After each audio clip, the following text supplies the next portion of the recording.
C'est le moment de retrouver notre rubrique Vue de l'actualité de la semaine, vue ce samedi par une rédaction malienne avec Togola Awa Semega de la web télé kunafoni.com. L'actu de la semaine au Mali, c'est bien évidemment le déploiement de l'armée malienne à Kidal, qui, comme vous le savez, est absente de cette région depuis 8 ans. Et d'ailleurs, dans le journal rapide de cette semaine, Kunafoni Rapou, nous en avons parlé et nous avons donné en fait la parole aux femmes et aux jeunes de Kidal sur leurs impressions, qu'est-ce qu'ils pensent de ce déploiement après autant d'années d'absence, quel est l'impact que cela aura sur eux, sur leur quotidien et de façon générale, qu'est-ce que la population malienne pense justement de ce déploiement après autant d'années d'absence.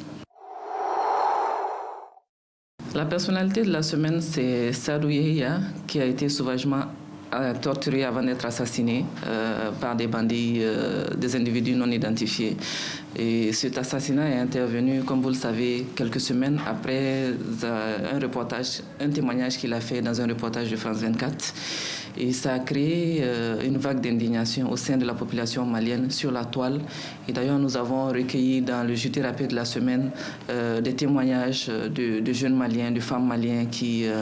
étaient vraiment écœurés lorsqu'ils ont appris l'assassinat de ce vieux dignitaire de la région. Alors, l'actualité à venir sera très certainement marquée par la poursuite de la grève des enseignants qui dure depuis le début de l'année. Comme vous le savez, les enseignants il y a un bras de fer qui les oppose au gouvernement malien et spécifiquement le Premier ministre qui a demandé à ce qu'ils reprennent les cours et en les menaçant de recruter pour une période bien précise quelques enseignants. Et ce bras de fer-là, en fait, impacte énormément beaucoup sur les élèves